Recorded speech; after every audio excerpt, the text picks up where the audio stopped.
ఒక అందమైన గ్రామంలో పెద్ద లోగిలి ఉన్న ఇల్లుండేది. ఆ ఇంట్లో సిరి అనే ఇల్లాలు ఉండేది.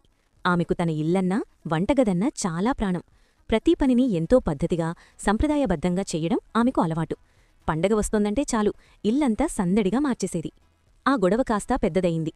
వంటగదిలో పరమాన్నం వండేటప్పుడు కూడా ఒకరి మాట ఒకరికి నచ్చలేదు. పాలు ఎప్పుడు పోయాలో కూడా నీకు తెలీదు అని సిరి విసుక్కుంది.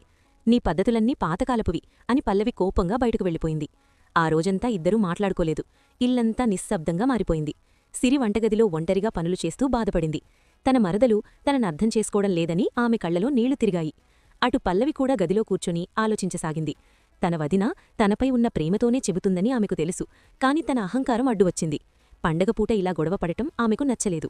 సాయంత్రం పిండివంటలు చేస్తుండగా ఒక చిన్న ప్రమాదం జరిగింది. వేడి నూనె సిరి చేతిపై పడింది. అమ్మా అని సిరి గట్టిగా అరిచింది.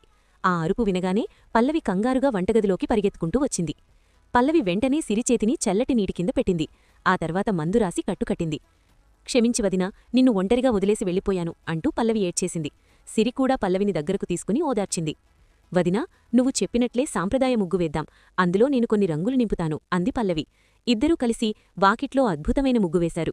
సిరి వంటలు నేర్పిస్తుంటే పల్లవి ఎంతో శ్రద్ధగా నేర్చుకుని పూర్తిచేసింది. సంక్రాంతి పండగ రోజున ఆ ఇల్లు కొత్త వెలుగులతో నిండిపోయింది.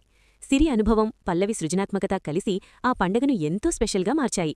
వదినా మరదలు గొడవలు పోయి వారి మధ్య బంధం మరింత బలపడింది.